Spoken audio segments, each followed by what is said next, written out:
Well, somebody should break the ice. It might as well be me. I used to be a hostess. That's part of my husband's work. And, it's always difficult when a group of new friends get together for the first time to get acquainted. And I'm perfectly prepared to start the ball rolling. I have absolutely no idea why we're here, why I'm here, and what this place is about. But I'm determined to enjoy myself and very intrigued. And, oh my, this soup's delicious, isn't it? I understood that reference.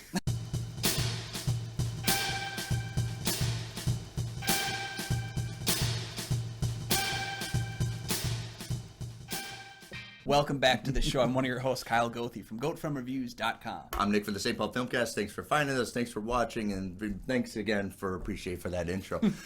You can follow the show on Twitter and on Instagram. We do have a Patreon. Check that out for some great deals for movies to pick for us to review. Both Kyle and I are members of the Minnesota Film Critics Alliance. Check out the webpage for critics' reviews as well as ours. And today we're going to talk about a cult classic from 1985 that got panned by the critics when it came out. It is Clue.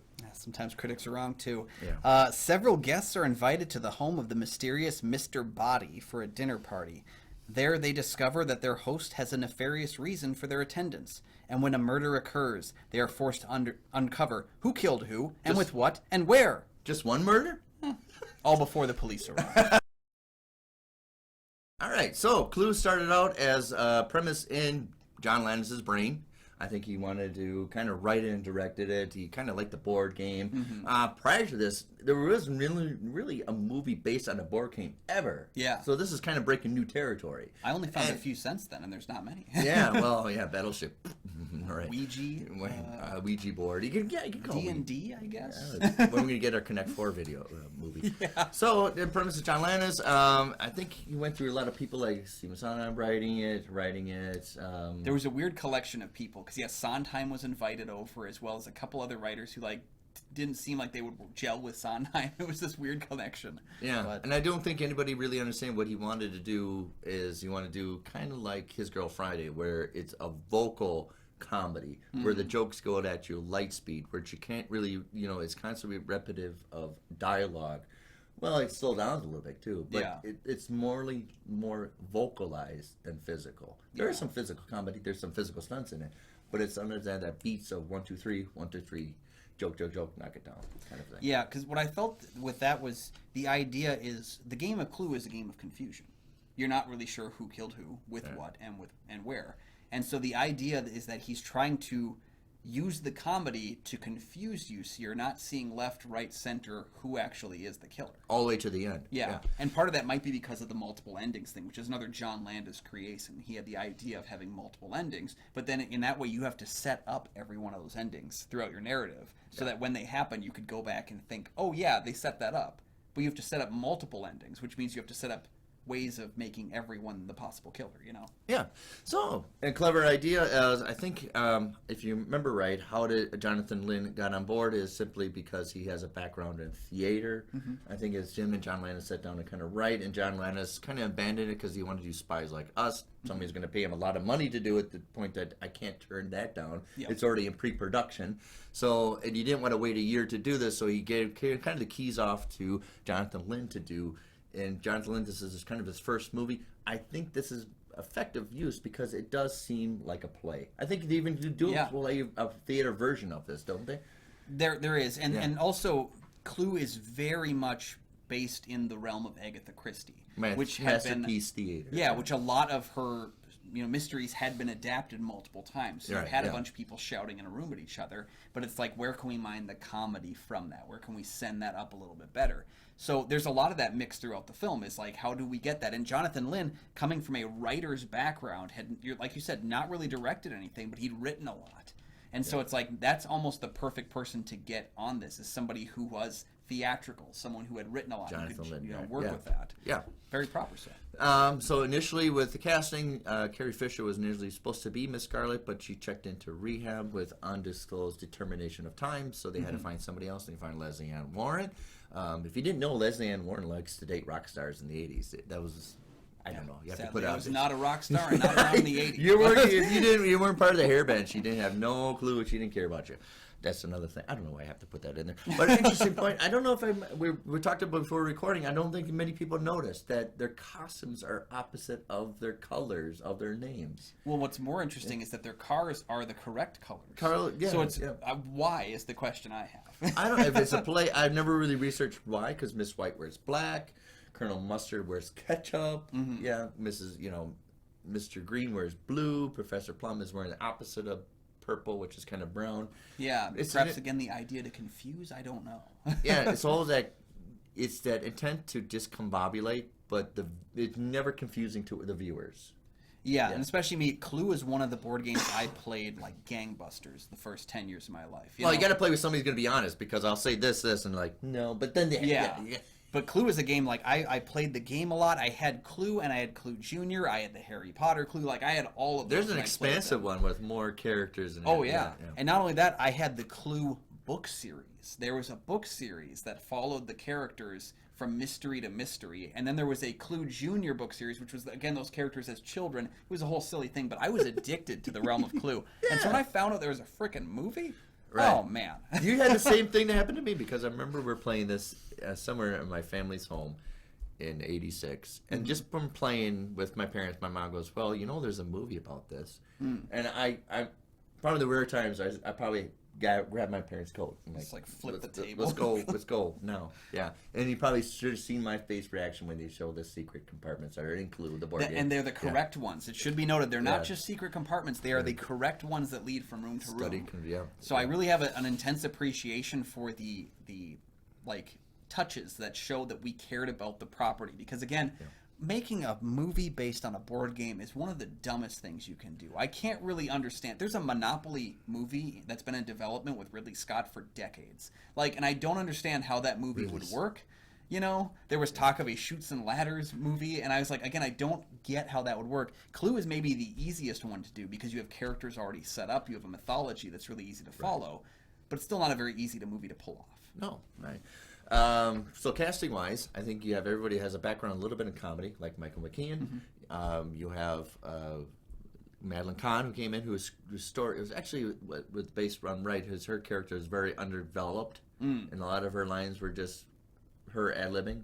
Well, and the question was, I think the character might have been split from the maid, because some versions of the game, many versions of the game, have Mrs. White as the maid of the house. So you kind of morph that That's always been my theory, is that probably why that's why it's undeveloped. They didn't know what they wanted to do with her. Yeah. Yeah. And then Madeline Kahn's like, I'm going to do it this way, which is perfect. So you have a lot of people with background. Christopher Lloyd is comedy too. So you have a lot of people with a background. But you needed somebody that can carry the center. And it's almost like the narrator for our town, somebody that can balance everybody. The guy reading the rules. Almost telling you the rules of the game. And that's Tim Curry, who has to pretty much carry the load the entire time. Oh, yeah. He's basically the exposition robot. And originally, Lynn wanted Leonard Rossiter, who's an actor who had passed away before they had the ability to cast him. And that would have been a little more slow. Yeah. And then he looked at Rowan Atkinson, but the production would not let him cast someone that was so... unknown, which is funny now, Rowan Atkinson, unknown. But I always think about how he would have played the character, and I think Tim Curry was still the right choice. He's the right choice because it's comedy. Animated comedy is that fall over stuff, but he also can sell the debonair, I'm an actor kind of stuff, where he can almost he's doing it, but you're also like, you're silly. And Tim Curry is kind of an antithesis if you think about his other most famous role from the 70s inside of a haunted-looking house when murders are afoot in Rocky Horror. So it's kind of like he's playing against type throughout that film, which is really nice with Clue because, again, he's got to do a lot of the heavy lifting story-wise. He also has to be a suspect story-wise. We have to believe that he could potentially do all this. And a villain. And you got to be sinister. And he's very good at playing a villain. Oh, he's tremendous at all that stuff. And in fact, there was, if you haven't seen the film, of course, spoiler, we're going to talk about it here. There was a fourth ending to the film that was shot, but not included because it was deemed didn't work well enough as well as too dark. The other one was that Tim Curry was the killer, that Wadsworth was the ultimate killer of the Mr. Body, but not only that he had poisoned everyone with slow-acting poison. So actually, people were right; they were been poisoned, and that he escapes before being mauled by police dogs outside. They shot that and just said it does not work at all, and it's too bad. I'd like to actually see the footage from that, but I think it's been ultimately lost. You can read about it in the novelization for Clue. But they have a book of this. yeah, so I think Landis himself had written the novelization with a few other people, which is kind of it's an interesting read if you can get a hold of it. I just found paragraphs to read. So not only the interesting characters, but we also get a presence of Howard Hessman. Howard Hessman, who does the Kingdom of Heaven kind of a bit, but it's almost like from Spinal Tap. You see him in there for a few seconds. You're like, this is gonna be gold. And he doesn't have to do anything really. Yeah. The people showing up at the house is really funny because you have Howard Hessman, you have the guitar player from the Go-Go's. Yeah, the singing Telegram Girls from the Go-Go's. Yeah. It's such an odd movie. I think that's the thing I can say about it is that love it or hate it, it's a very unique movie. And that's gambling. That's throwing the dice. You start the whole bit with dog poop. Yeah. As some of the best comedy bits start. We start the whole thing. Is it me? Is it you? What the heck? Yeah. Because you can't smell from the TV, so you have to animate it. Yeah. But they did have they had 3 different endings for this film. Yeah. If you watch it on television, they show it in a combined fashion, which was they show one ending and say that's how it could have been. But when you went to theater to see it, you only got one ending. Yes, and so it was endings A, B, and C. The funny thing about it was that some theaters actually had, like on the poster, it would actually say which ending. It would say A, B, or C on the poster hidden, so that you would know it. So if you went to the movie again, I wouldn't have paid attention to which ending I had seen, right? And then I wouldn't know which ending that I had missed. So it was a little confusing. But I think the idea was that if you figured that out, you could go see the movie a couple more times. So before we get to our review, I think a lot of people miss when they talked about reviewing this movie. We're talking about the gimmick. They concentrated on the gimmick and how the gimmick failed, and everybody's disappointed. And they really didn't sit and talk about how the movie actually works, because it is a little bit amateurish. It's a little more theatrical if you have a play background. And I think that kind of, let's not pay attention to it, but they kind of harshly criticize the gimmick. Well, kids nowadays, or people nowadays, the gimmick's gone. Yeah. What is left is the movie. The film lives on with its gimmick on the DVD, and that's about it. Because you can actually, if you have the film on DVD, you can select a random ending. Like, you can play the film, and it will just choose one of the 3 endings. Clever. And so when I watched it for the show, of course, I watched all 3. But normally when I watch the film, I do the random. Because I just think it's fun that I'm not going to know which way it's going to go. It's like a participatory. Yeah, and since I already know the endings, because I've seen the film multitude of times, I don't need to be seeing the same ending again and again. But it's when people focus on the gimmick, and that happens a lot, they either focus on the gimmick and say the gimmick really works and the rest of the film doesn't live up to it, or the gimmick fails, therefore the movie fails. And it's kind of like the gimmick is the pass or fail. But the problem I have with it is, you look at a film like Doom from 2005 has a gimmick that has a 10-minute shot that's first-person shooter. That's a gimmick for the ending of the film. Right. The rest of the film doesn't live up to it.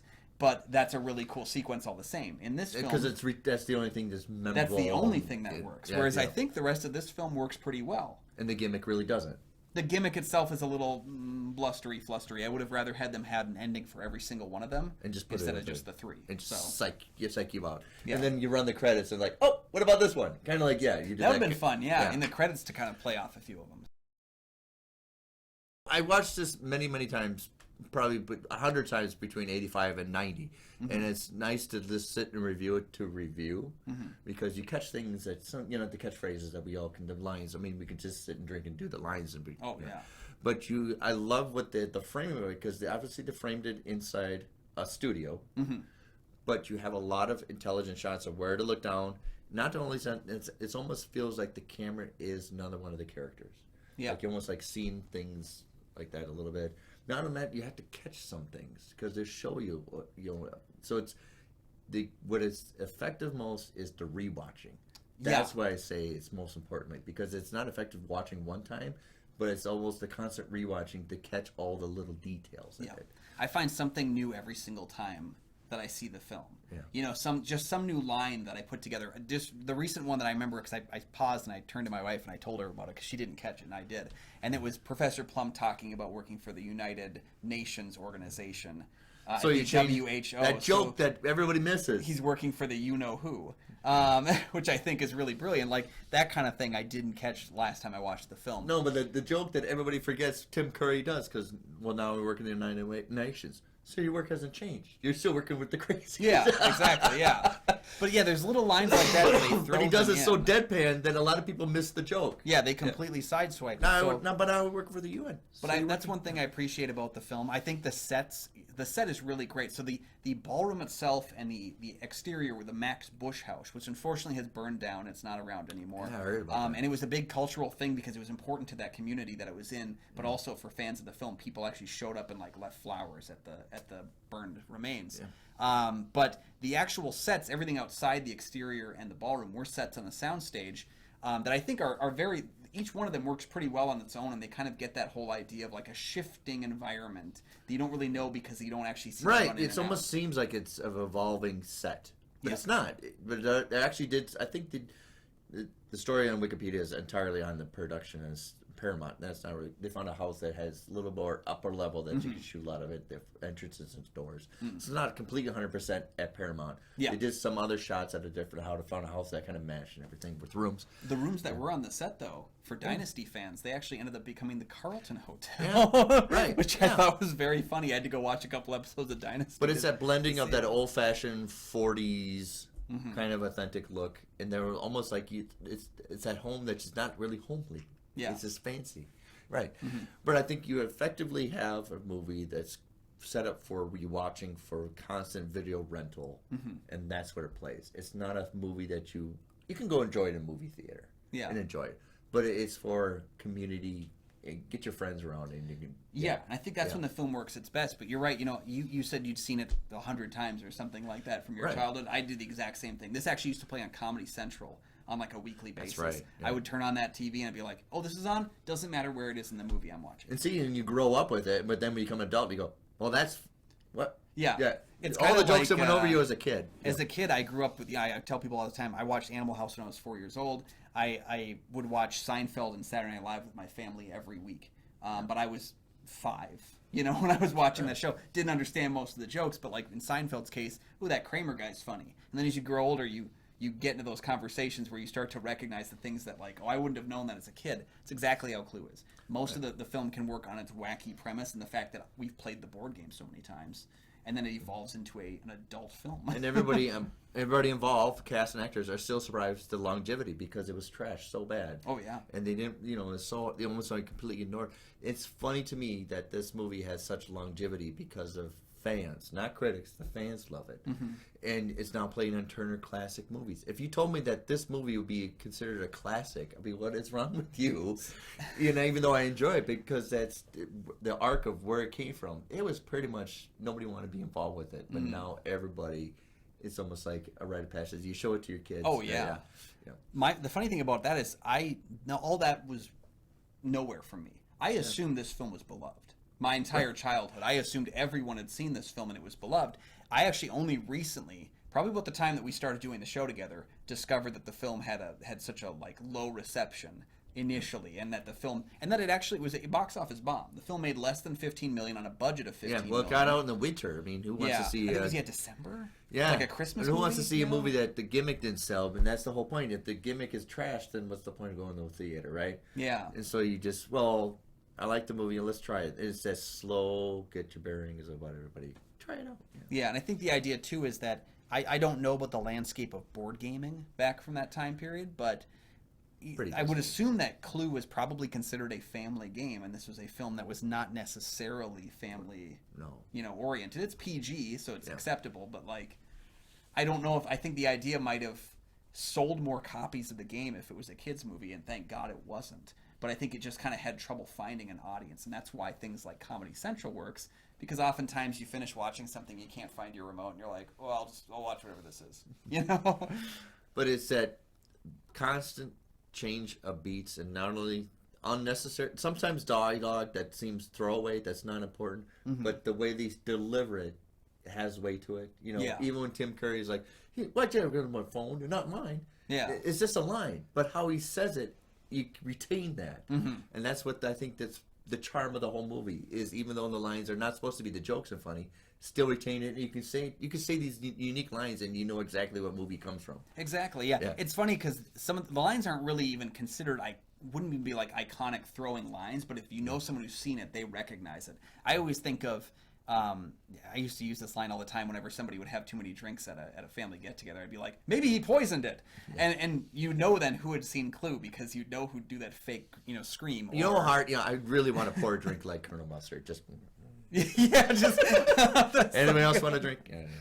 Or else my favorite line in the movie that consistently catches me off guard because I forget it's in the movie when they're all talking about Mrs. Peacock and someone makes a quick reference and Michael McKean goes, "She's a man," like as if he didn't understand what the actual discussion was about the character.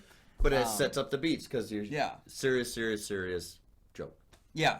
The entire actual plot is serious, but there's little interjections, and they feel realistic to the characters. I was always a Professor Plum guy myself playing the game, so Christopher Lloyd felt like the embodiment of that character because any professor is probably the sillier kinds are going to be like I'm attracted to women. But the music plays on the skippity hoppity music, do do do do. But then when it gets serious, you have the very serious tone music. There's the murderer. The pitch, the music fits right for the right scenes and everything, and it's silly. It needs to be silly.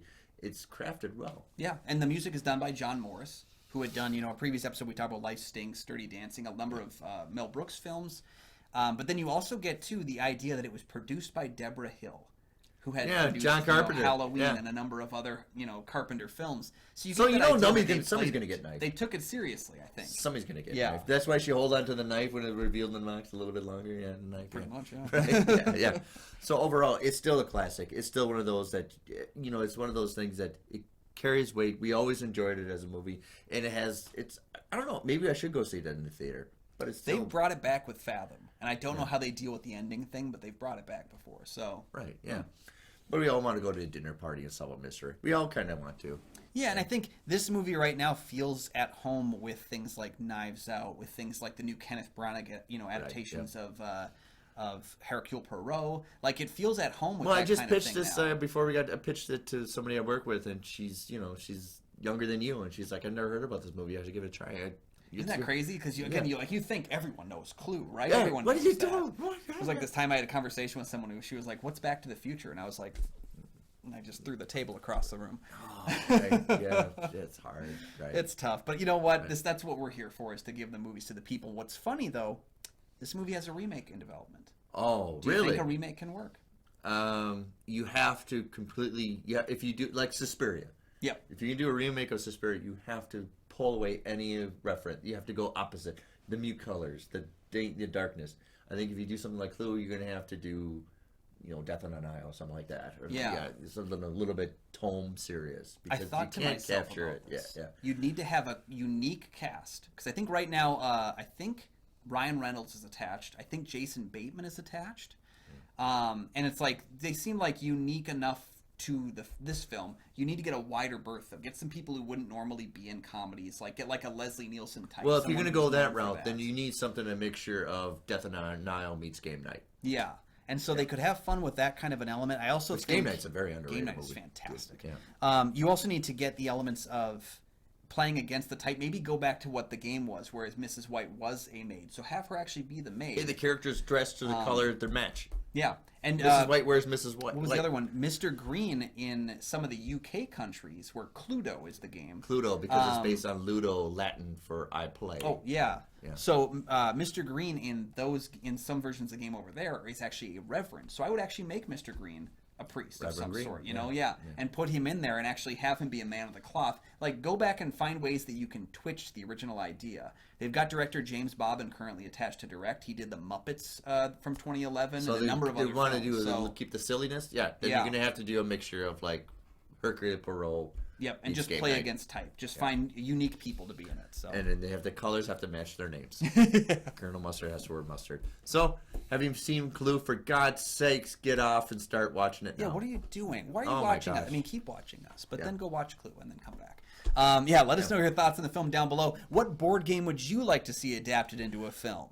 And don't say Battleship Part 2. We've been waiting on it. It's not here yet. Oh, it's not here yet? No.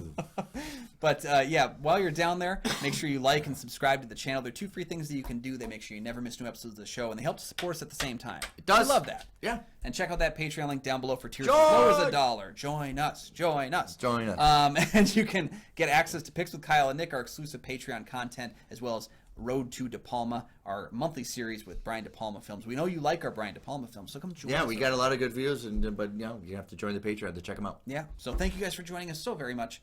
You can see me all my film reviews over at goatfilmreviews.com. And you can find my show, the St. Paul Filmcast, anywhere you find podcasts, and it's you and me, honey bunch.